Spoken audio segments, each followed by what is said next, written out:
আলহামদুলিল্লাহ,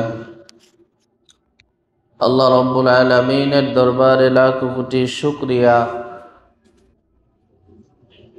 যে মহান রব্বে কারীম আমাদের সকলকেই দুনিয়ার সমস্ত ব্যস্ততা থেকে ফারেক করে আল্লাহ তাআলার সবচাইতে পছন্দের জায়গা, পছন্দের ঘর মসজিদে আসার এবং বসার তৌফিক দান করেছেন।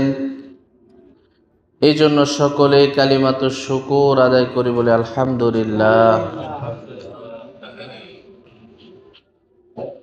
আমরা যদি কোনো নিয়ামত পাওয়ার পর সেই নিয়ামতের উপর যদি আল্লাহ তাআলার শুকরিয়া আদায় করি, তাহলে আল্লাহ রব্বুল আলামিন ওই নিয়ামতের কোনো হিসাব নেবেন না আমাদের কাছ থেকে। আমাদের পুরাটা জীবনেই আল্লাহ তাআলার নিয়ামতে ভরপুর। আমরা যেদিকে তাকাই না কেন, সর্বদিকেই আমরা আল্লাহ তাআলার নিয়ামতেই দেখতে পাব। বলা হয়েছে, একটা মাছ যেরকম পানির ভিতরে ডুবে থাকে, পানি থেকে যখন ওই মাছটাকে আমরা উঠিয়ে ফেলি, তখন ওই মাছটা আর জীবিত থাকে না, সেই মাছটা কি হয়ে যায়? মরে যায়, মৃত্যুবরণ ঘটে। ঠিক তেমনি আল্লাহর একজন বান্দা সর্ব অবস্থাতেই আল্লাহর নিয়ামতের ভিতর ডুবে থাকে। যখন আল্লাহ রব্বুল আলামিনের নিয়ামত থেকে সে বের হয়ে যায়, তখন তার এই দুনিয়াতে বেঁচে থাকা আর সম্ভব হয় না। তো এত কিছু নিয়ামতের পরেও আল্লাহ রব্বুল আলামিন আমাদের কাছ থেকে হিসাব নেবেন না যদি আমরা ওই নিয়ামতের উপর শুকর আদায় করি। আমরা গত সপ্তাহ আলোচনায় করেছিলাম, আল্লাহ রব্বুল আলামিন আমাদের প্রত্যেকটা মুহূর্তের হিসাব আমাদের কাছ থেকে আল্লাহ রব্বুল আলামিন পুঙ্খানুপুঙ্খানুভাবে নিবেন। কিয়ামতের ময়দানে যখন বিচারের মাঠ কায়েম হয়ে যাবে, প্রত্যেকটা মানুষ যখন আল্লাহ রব্বুল আলামিনের সামনে উপস্থিত হবেন, তখন আল্লাহ রব্বুল আলামিন হিসাব নিকাশ নেওয়ার কাজ শুরু করে দিবেন। কিন্তু এর আগে কিয়ামতের মাঠে যে ভয়াবহতা সৃষ্টি হবে সে সম্পর্কিত গত সপ্তাহে আমরা আলোচনা করেছিলাম যে প্রত্যেকটা নবী রাসূল পর্যন্ত পেরেশান হয়ে যাবে যে সেদিন আল্লাহর সামনে তার কি অবস্থা হবে। কিন্তু আল্লাহ রব্বুল আলামিন যখন রাসূল আকরাম সাল্লাল্লাহু আলাইহি সাল্লামের সুপারিশ করার অনুমতি দিবেন এবং রাসূল আকরাম সাল্লাল্লাহু আলাইহি সাল্লামের সুপারিশ গ্রহণ করবেন, তখন আল্লাহ রাসূল সাল্লাল্লাহু আলাইহি সাল্লামকে আল্লাহ রব্বুল আলামিন বলবেন যে, হে নবী, আপনি যাদেরকে পছন্দ করতেন, আপনি যাদেরকে ভালোবাসতেন, যারা আপনার সুন্নত তরিকায় চলেছে, যারা দুনিয়ার জীবনে নেক আমল করেছে, তাদেরকে দেখে দেখে আপনি জান্নাতে নিয়ে যান। সুবহানাল্লাহ। তো সেই দিন কতজন মানুষকে আল্লাহ রব্বুল আলামিন বিনা হিসাবে জান্নাতে দিবেন সে সম্পর্কে সহিহ বুখারীর একটা হাদিস বলেছিলাম যে ৬৪৭২ নম্বর হাদিস। আল্লাহ রাসূল সাল্লাল্লাহু আলাইহি সাল্লাম বলেন, ইয়াদখুলুল জান্নাতা মিন উম্মতি, আমার উম্মতের মধ্যে জান্নাতে প্রবেশ করানো হবে ৭০,০০০ ব্যক্তিকে। সুবহানাল্লাহ। কিভাবে? বেগাইরি হিসাব, বিনা হিসাবে। তাদের কাছ থেকে কোনো হিসাব নেওয়া হবে না। বিনা হিসাবে আল্লাহ রাসূল সাল্লাল্লাহু আলাইহি সাল্লামের উম্মতের মধ্য থেকে ৭০,০০০ উম্মতকে সেদিন জান্নাতে প্রবেশ করানো হবে।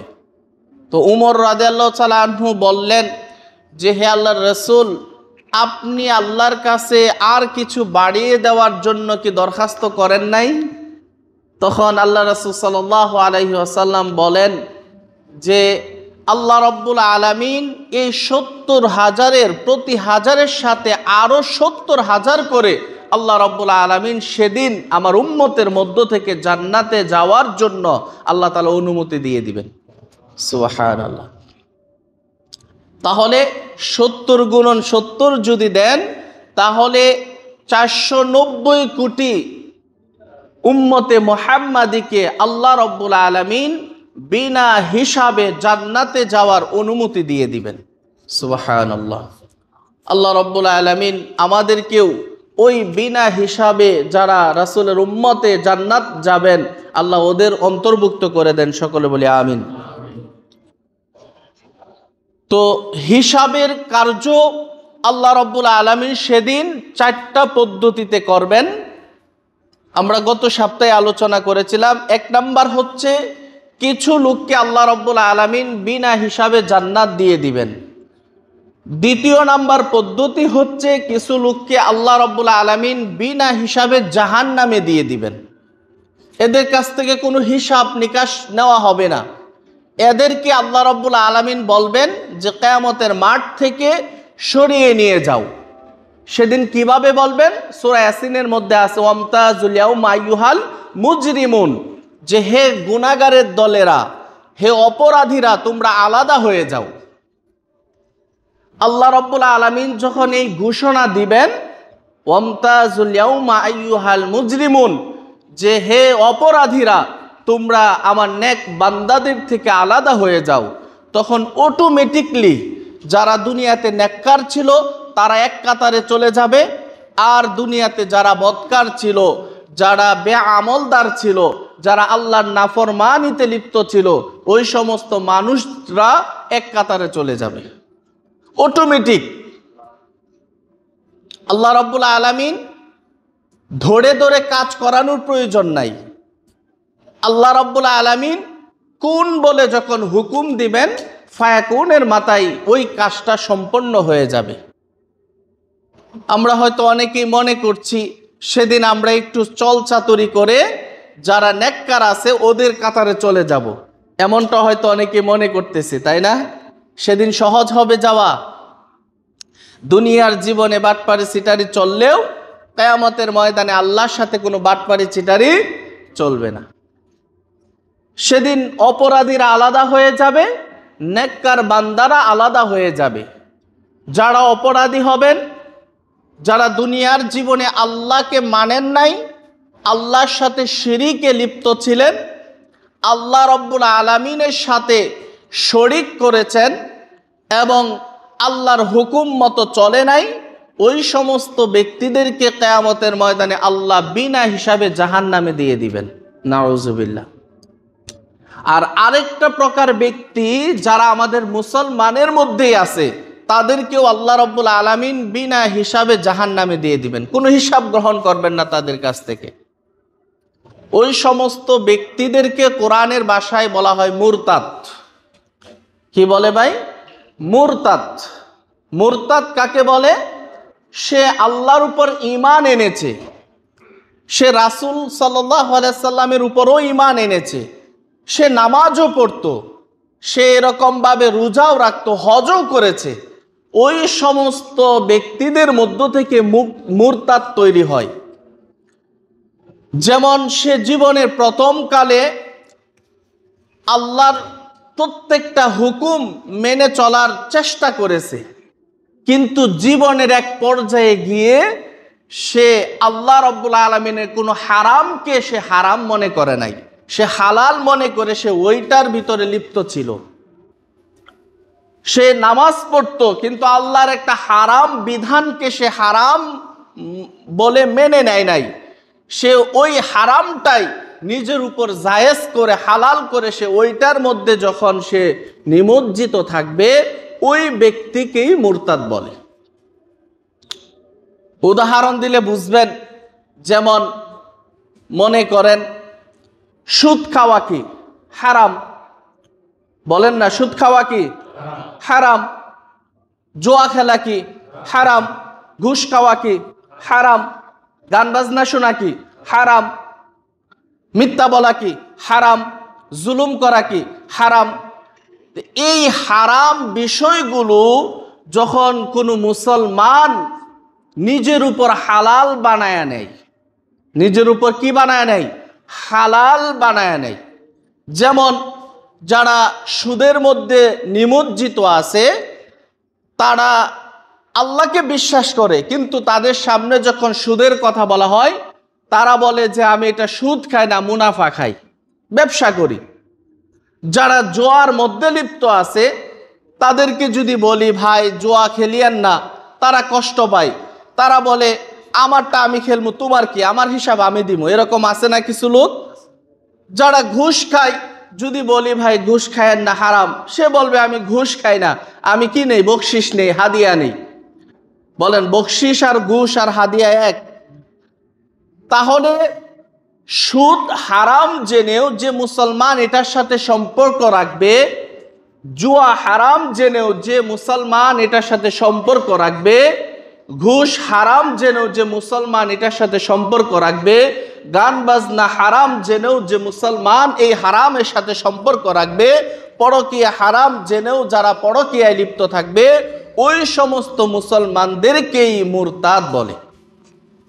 কথা ক্লিয়ার? বুঝতে পারতেছেন? তাহলে আমাদের মুসলমানের মধ্যে মুসলমানের সংখ্যা বেশি না মুরতাদের সংখ্যা বেশি হবে বলেন, যদি যাচাই বাছাই করা হয়? একটা জিনিস মনে রাখবেন, হারামকে আপনার হারাম বলতেই হবে। এটা যে হারাম এটা আপনাকে মানতে হবে। যদি আপনি না মানেন, আপনি যদি মনে করেন এটা স্বাভাবিক বিষয়, তাহলে আপনি মুরতাদ হয়ে যাবেন। এখন বলতে পারেন যে হুজুর তাহলে তারা যে এত আমল করলো, নামাজ পড়তো, রোজা রাখতো, হজ করতো, তাহলে কি হবে? তাহলে এখানে মুহাদ্দিসিন কেরামগণ একটা ব্যাখ্যা দিয়েছেন। সেই ব্যাখ্যাটা হচ্ছে, একটা মানুষ অজু করতেছে, সে হাত ধইল, মুখমণ্ডল ধইল, এরকম ভাবে কনি পর্যন্ত ধইল, সব কিছু ধইল, দৌত করার পর লাস্ট স্টেপে এসে যখন পাটা দৌবে তখন বায়ু চলে এসেছে। এখন বলেন অজু করা অবস্থায় যদি বায়ু চলে যায়, পাটা দেওয়া বাকি আছে, তাহলে কি তার পরিপূর্ণ অজু হবে? বলেন পরিপূর্ণ অজু হবে? তাহলে বোঝা গেল আপনি কমপ্লিটলি করার আগ পর্যন্ত যদি আপনি বায়ু চলে যায়, তাহলে আপনার পূর্বের মুখ দেওয়া, হাত দেওয়া, সমস্ত কিছু কি হয়ে যাবে? বাতিল হয়ে যাবে। কথা বুঝতে পারছেন না? আবার নতুন করে বায়ু চলে যাওয়ার পরেও সে শুধু পাও দোলে হয়ে যাবে? কেন হবে না? কারণ সে কমপ্লিট করার আগে আবার অজুটা ছুটে গেছে।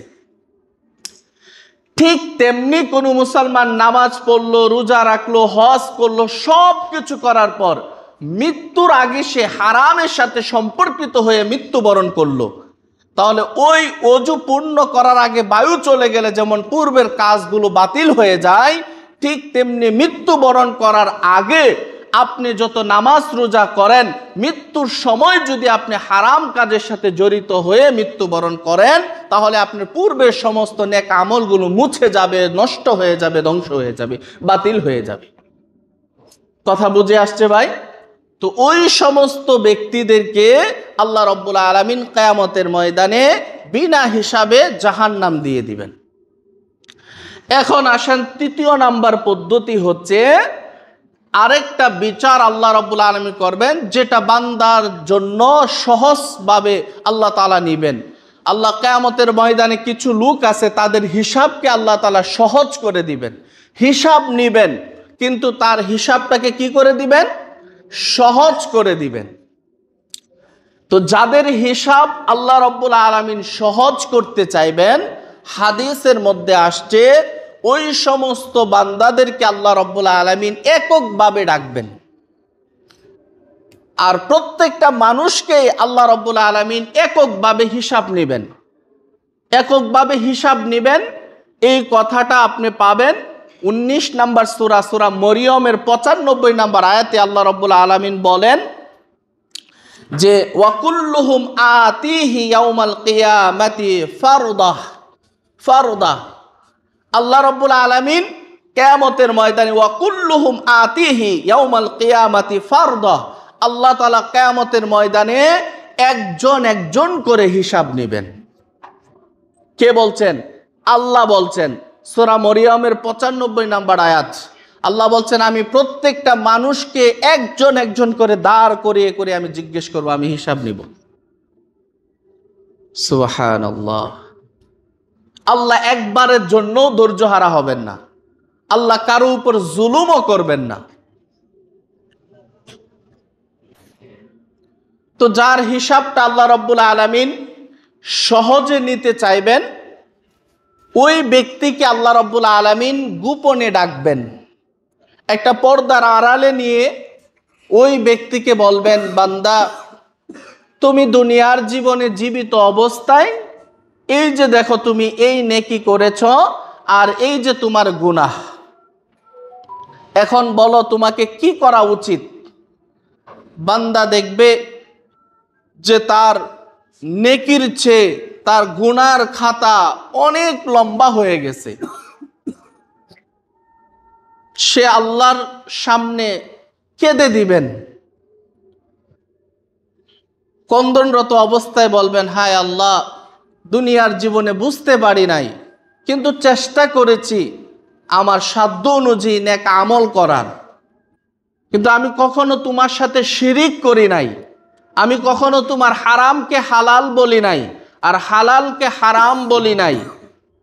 কষ্ট করে চলেছি, কিন্তু ব্যস্ততার জন্য আমার নেক আমলের খাতাটা একটু কম হয়ে গেছে। আজকে তো আমার জাহান্নাম ছাড়া কোনো উপায় নাই। তখন আল্লাহ রাব্বুল আলামিন ওই ব্যক্তির কান্না দেখে এতটা আল্লাহ রাব্বুল আলামিন মায়ায় পড়ে যাবেন, তখন আল্লাহ রাব্বুল আলামিন ওই ব্যক্তিকে বলবেন যে যাও, আজকে আমার রহমান এবং গাফফার নামের উসিলা করে আমি তোমার সমস্ত গুনাহগুলোকে মুছে দিলাম আর নেকগুলাকে আমি আল্লাহ রাব্বুল আলামিন কবুল করে নিলাম। সুবহানাল্লাহ। সেটা হবে পর্দার আড়ালে নিয়ে আল্লাহ রাব্বুল আলামিন হিসাব নেবেন। এখন বলতে পারেন এত এত মানুষ, তাহলে পর্দার আড়ালে নিলে তো সবাই দেখতে পাবে, এত এত মানুষের সামনে আল্লাহ তাআলা কিভাবে আলাদা করবেন? এই সম্পর্কেও মুফাসসিরিন কেরামগণ ব্যাখ্যা দিয়েছেন। সেই ব্যাখ্যা হচ্ছে, আমাদের কিছু মুসল্লি যদি মসজিদের ওই পাশ দিয়ে সূর্য দেখে, আবার কেউ যদি এই পাশ দিয়ে সূর্য দেখে, তাহলে বলেন কারো সূর্য দেখার কোনো সমস্যা হবে? কারো সূর্য দেখার কোনো সমস্যা হবে? কথা বলেন না কেন ভাই? কারো কোনো সমস্যা হবে না। কিন্তু মসজিদের সামনের লোক মসজিদের পিছনের লোকগুলাকে দেখতে পাবে? বলেন, দেখতে পাবে না। ঠিক তেমনি কিয়ামতের ময়দানে আল্লাহকে আমরা সবাই দেখতে পাবো, কিন্তু আমরা একজন আরেকজনকে দেখতে পাবো না, যখন আল্লাহ তাআলা আলাদা করে দিবেন। সুবহানাল্লাহ।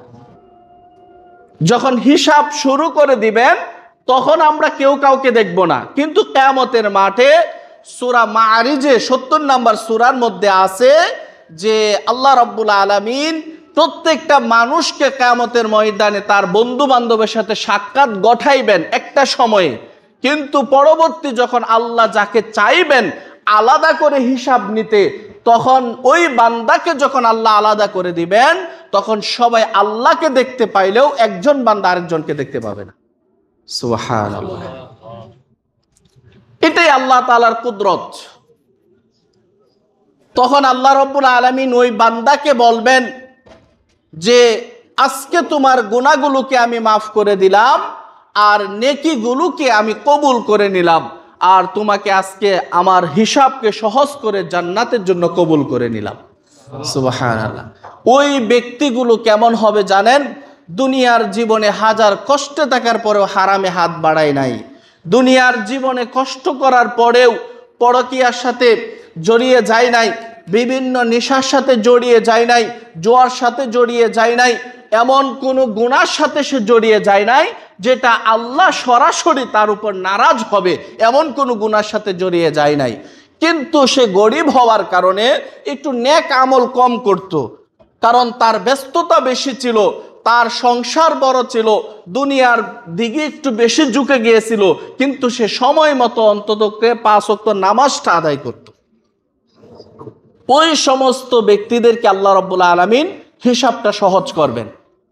পরবর্তী আল্লাহ বলবেন, বান্দা দুনিয়ার জীবনে তোমাকে তো আমি ধন সম্পদ একটু কম দিছিলাম, আর আমার অমুক বান্দাকে আল্লাহ দেখিয়ে দেখিয়ে বলবেন যে তোমার পার্শ্ববর্তী, তোমার প্রতিবেশী অমুক বান্দাকে তো আমি ধন সম্পদ বাড়িয়ে দিয়েছিলাম, কিন্তু সেও নেক আমল করে দান সদকা করে আমার কাছে এসেছে, তুমিও নেক আমল করে দান সদকা করে আমার কাছে এসেছো, অর্থাৎ আজকে আমি কিভাবে এই দুইটাকে সমান করব তুমি জানোনি? তখন বান্দা বলবে, আল্লাহ আপনার আলেম, আমরা তো জানার ক্ষমতা নাই, অর্থাৎ আমরা জানি না, বুঝি না। তখন আল্লাহ বলবেন, দুনিয়ার জীবনে তুমি কষ্ট করেছ, দুনিয়ার জীবনে তোমার ধন সম্পদ কম ছিল, অভাব অনটন ছিল, আজকে তোমাকে আমি ওই ধনীর 500 বছর আগে জান্নাতে পৌঁছায় দিয়ে তোমার ওই অভাবটা দূর করে দিলাম। সুবহানাল্লাহ।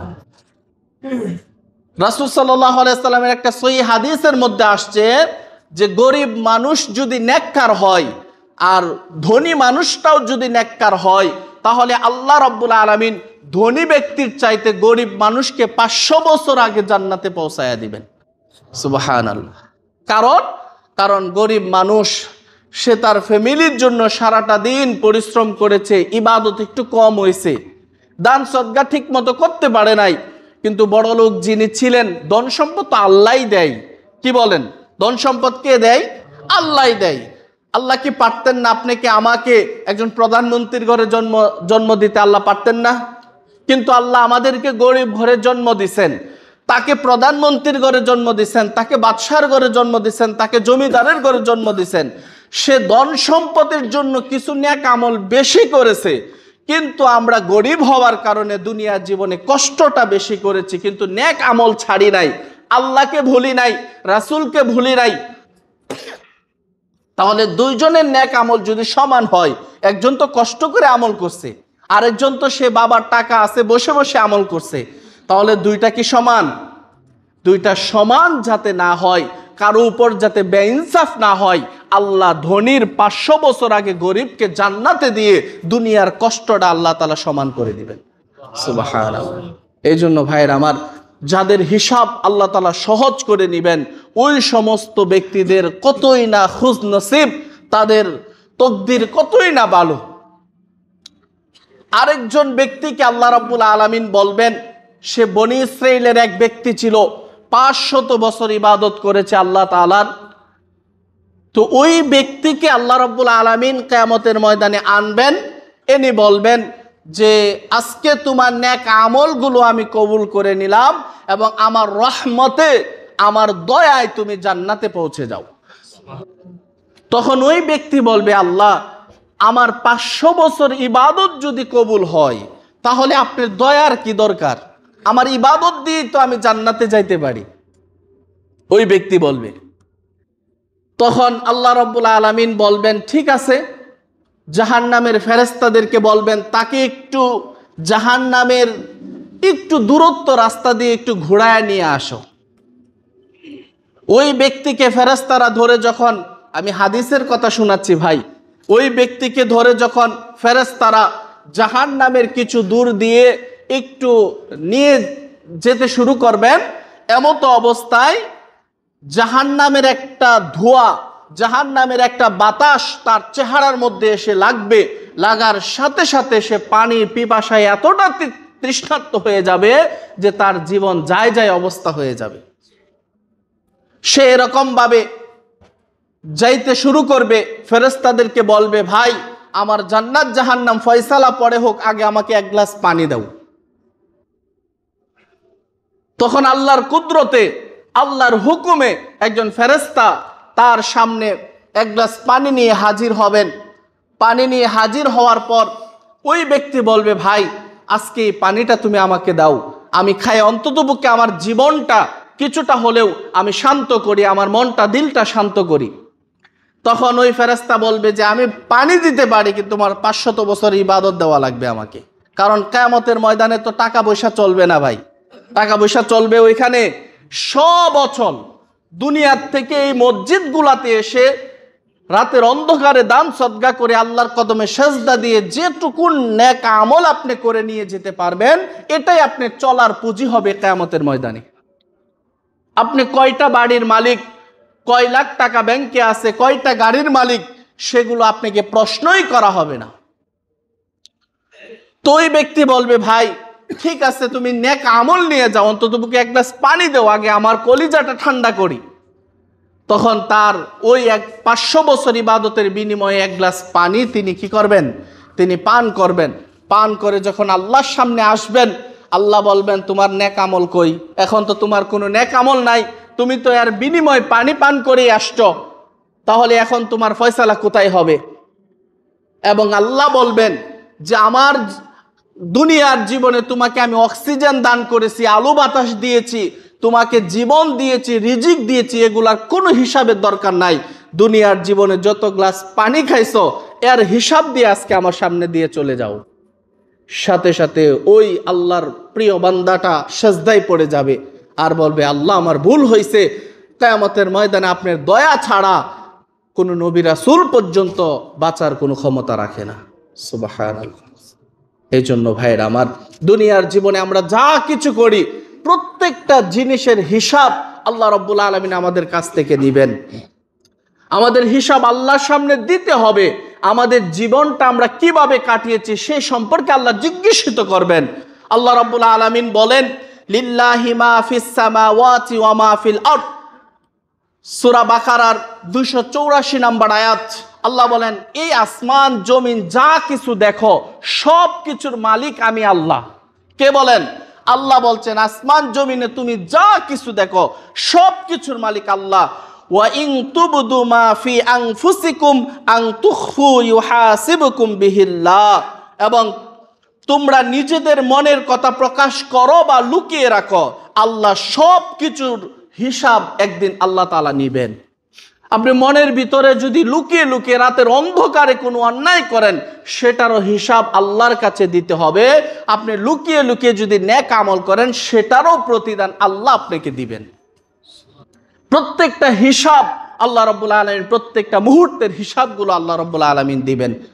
আর সেদিন হিসাব কেমন হিসাব হবে সে সম্পর্কে আল্লাহ রাসূল সাল্লাল্লাহু আলাইহি সাল্লাম যে সুনানে আত-তিরমিজির 2416 নাম্বার হাদিসের মধ্যে একটা হাদিস এনেছেন। আল্লাহ রাসূল সাল্লাল্লাহু আলাইহি সাল্লাম বলেন, লা তাজুলু কদামা ইবনা আদম ইয়াউমাল কিয়ামাতি মিন ইনদি রাব্বি হাত্তা ইয়াসআলু আন খামস। কিয়ামতের ময়দানে বনি আদমকে আল্লাহ রাব্বুল আলামিন 5টা প্রশ্নের হিসাব দেওয়ার আগ মুহূর্ত পর্যন্ত একটা পা উঠাইতে দিবেন না। 5টা প্রশ্নের হিসাব বা জবাব আল্লাহর কাছে আপনাকে দিতে হবে। এর 5টার মধ্যে একটা হচ্ছে যে আন উমরি ফিমা আফনা। আপনি সারাটা জীবন কিভাবে দুনিয়ার জীবনে ব্যয় করেছেন আল্লাহর কাছে হিসাব দিতে হবে। সারাটা জীবন, আফনান মানে পুরাটা জীবন কিভাবে কাটিয়েছেন আল্লাহর কাছে কি দিতে হবে? হিসাব দিতে হবে। আল্লাহ জিজ্ঞাসিত করবেন। হাদিসটা সহিহ, তিরমিজি শরীফের 2416 নম্বর হাদিস, আপনি খুলে দেখতে পারেন। আল্লাহ বলেন, উমরি, আপনার জীবনের প্রত্যেকটা মুহূর্তের হিসাব আল্লাহর কাছে দিতে হবে। আপনি কি করলেন? 2 নাম্বার হচ্ছে আন শাবাবিহি ফিহিমা আবলা। আল্লাহ রাব্বুল আলামিন বলেন যে প্রত্যেকটা মানুষের যৌবনকাল সম্পর্কে আমি জিজ্ঞাসিত করব, তার যৌবনকালটা কিভাবে দুনিয়ার জমিনে সে কাটিয়েছে। যৌবনকালটা আপনি কিভাবে কাটিয়েছেন? এই যে আল্লাহ তাআলা এত শক্তি দিলেন, মানুষের জীবনের সবচাইতে সুন্দর মুহূর্ত হলো যৌবনকাল। এই যৌবনকালে আপনি গুনাহ করতে ভালো লাগবে, যৌবনকালে ইবাদত করতে ভালো লাগবে। যৌবনকালকে কোম্পানি পছন্দ করে, যৌবনকালকে সরকার পছন্দ করে, যৌবনকালকে শয়তান পছন্দ করে, যৌবনকালকে বিবি পছন্দ করে, যৌবনকালকে আমাদের আল্লাহও পছন্দ করে। এই যৌবনকালটা আপনি কিভাবে কাটিয়েছেন? জিনা করেছেন না পরকীয়ার মধ্যে কাটিয়েছেন, না আল্লাহর ভয়ে নিজের যৌবনকে হেফাজত করেছেন? এ সম্পর্কে আপনাকে জিজ্ঞাসিত করা হবে। আপনি জিজ্ঞাসা করার পর আপনি জবাব না দিয়ে একটা পা উঠানোর সাহস আল্লাহ রাব্বুল আলামিন আপনাকে দিবেন না। এটা হলো সহিহ হাদিস। এই জন্য যুবক ভাইরা, অনেক যুবক ভাইরা নেশায় আসক্ত হয়ে গেছে, জুয়ায় অ্যাডিক্টেড হয়ে গেছে। এই জন্য যুবক ভাইরা আমার, সুন্দর সময়টাকে, সুন্দর জীবনের সবচাইতে ভালো মুহূর্তটাকে নেশার মধ্যে পড়ে ধ্বংস করে দিয়েন না যুবক ভাই। ও যুবক ভাই, আল্লাহর ইবাদতের মধ্যে কাটান। আল্লাহ বলেন, যৌবনকালে যদি ইবাদত করেন, কিয়ামতের ময়দানে এত ভয়াবহ থাকবে, এই ভয়াবহতার মধ্যেও আল্লাহ তাআলা আপনাকে শাবুন নাশা ফি ইবাদাতিল্লাহ, যৌবনকাল যারা ইবাদত করবে তাদেরকে আরশে আজিমের ছায়ার নিচে স্থান করে দিবেন। সুবহানাল্লাহ। এটা যৌবনকালে এত কঠিন মুহূর্ত আপনাকে আল্লাহ তাআলা পেরেশান মুক্ত রাখবে যৌবনকালে ইবাদত করলে। অনেক যুবক ভাইরা নেশায় ধ্বংস হয়ে গেছে জীবনটা। অনেক যুবক ভাইরা এমনও আছে, আমার জানা মতে তাদের ফ্যামিলির সাথে তাদের কোনো সম্পর্ক নাই, একমাত্র নেশা করে তার ধন সম্পদ যা আছে, তার কামাই রুজি সব কিছু ধ্বংস করে দিছে, তার ফ্যামিলিটা ধ্বংস করে দিছে। অনেক যুবক ভাই আছে। এই জন্য যুবক ভাইয়ের আমার, একটু চলে আসেন আল্লাহর দ্বীনের পথে, দেখবেন আল্লাহ তাআলা আপনার জন্য সুন্দর রিজিকের দরজা খুলে দিবেন। সুবহানাল্লাহ। এই জন্য আল্লাহর কাছে যৌবনকালের হিসাব দিতে হবে ভাই। তারপরে 3 নাম্বার হচ্ছে আল্লাহ রাব্বুল আলামিন বলেন ওয়া মালিহি মিন আইনা ইকতাসাবাহ, যে আপনি মাল ধন সম্পদ কিভাবে উপার্জন করেছেন। 3 নাম্বার হচ্ছে আপনি ধন সম্পদ কিভাবে উপার্জন করেছেন। আর 4 নাম্বার হচ্ছে সেই ধন সম্পদ আপনি কোথায় ব্যয় করেছেন, সে সম্পর্কেও আপনাকে আল্লাহর কাছে জিজ্ঞাসিত হওয়া লাগবে, জবাব দেওয়া লাগবে। আল্লাহ আপনাকে জিজ্ঞেস করবেন, বান্দা তুমি ধন সম্পদ কিভাবে কামাইছো। আপনি যদি ধন সম্পদ হালাল পথে কামান, তখন আল্লাহ জিজ্ঞেস করবে তুমি ব্যয় করছো কোন পথে। তুমি কি হালাল পথে ব্যয় করছো না হারাম পথে ব্যয় করছো। তুমি কি গান বাজনা বা কনসার্ট শুনে, ভাড়া দিয়ে কনসার্ট শুনে দাম্মাম গিয়ে তুমি টাকা নষ্ট করছো, না ভাড়া দিয়ে মক্কা গিয়ে হজ করে তোমার টাকাটা তুমি নষ্ট করছো। আল্লাহ সে সম্পর্কে আপনাকে জিজ্ঞাসিত করবেন। এই জন্য কামাইটাও খুব সঠিকভাবে করতে হবে, আবার সেই টাকাটা ব্যয় করলেও আপনাকে সঠিকভাবে করতে হবে। এটা আমি বলি নাই, কে বলছেন? রাসূল সাল্লাল্লাহু আলাইহি সাল্লাম বলছেন। তারপরে হচ্ছে 5 নাম্বার হচ্ছে আল্লাহ রাব্বুল আলামিন বলেন যে ওয়াফিমা আনফাকাহু ওয়া মাযা আমিলা ফিমা আলিমা, যে আল্লাহ রাব্বুল আলামিন বলেন, রাসূল সাল্লাল্লাহু আলাইহি সাল্লাম বলছেন যে দুনিয়ার জীবনে আপনি কতটুকু জ্ঞান অর্জন করেছেন এবং সে অনুযায়ী কতটুকু আমল করেছেন, সে সম্পর্কেও আল্লাহ আপনাকে জিজ্ঞাসিত করবেন, হিসাব নিকাশ নেবেন। এই 5টা বিষয়ে জবাব দেওয়ার আগে কোনো বনি আদম আল্লাহর সামনে থেকে একটা পা উঠানোর অনুমতি পাবেন না। কে বলছেন? রাসূল সাল্লাল্লাহু আলাইহি সাল্লাম বলছেন। রাসূলের কথা সত্য না মিথ্যা? রাসূলের কথা যদি কেউ মিথ্যাও মনে করে তাহলে তার ঈমান থাকবে না। 1 নাম্বার হচ্ছে আপনার জীবন কিভাবে ব্যয় করেছেন, অতিবাহিত হয়েছেন। 2 নাম্বার আপনার জীবনের সবচাইতে মূল্যবান সময় যৌবনকালটা আপনি কোন পথে ব্যয় করেছেন। 3 নাম্বার আপনি কিভাবে টাকা পয়সা উপার্জন করেছেন। 4 নাম্বার কিভাবে ওই টাকাটা আপনি ব্যয় করেছেন। 5 নাম্বার আপনি কতটুকু ইলম শিখেছেন এবং তা অনুযায়ী কতটুকু আমল করেছেন, এই সম্পর্কে জিজ্ঞাসিত করবেন। আর এর হিসাব দেওয়া ছাড়া কোনো বনি আদম কি করতে পারবে না, একটা পা পর্যন্ত নড়াইতে পারবে না। এই জন্য ভাইরা আমার, আল্লাহর হিসাবের দিনকে ভয় করুন। আল্লাহর সামনে দাঁড়ায় হিসাব দিতে হবে, সেই সম্পর্কে একটু ভয় করুন। আল্লাহ আমাদের বোঝার তৌফিক দান করুক, সকলে বলে আমিন। আমাদের প্রত্যেকটা জিনিস জিজ্ঞাসিত করা হবে। আমাদেরকে আল্লাহ তাআলা নেক আমল করলেও আমাদের প্রতিদান দিবেন, বদকার করলেও প্রতিদান দিবেন। অর্থাৎ সময়টা নষ্ট না করে আল্লাহর জন্য কিছু করুন, কিয়ামতের ময়দানে হিসাবটা আল্লাহ সহজ করে দিবেন। আল্লাহ আমাদের সবাইকে সহজ হিসাবে জান্নাতে যাওয়ার তৌফিক দান করুক, সকলে বলে আমিন। ওয়া আখিরু দাওয়ানা আলহামদুলিল্লাহি রাব্বিল আলামিন।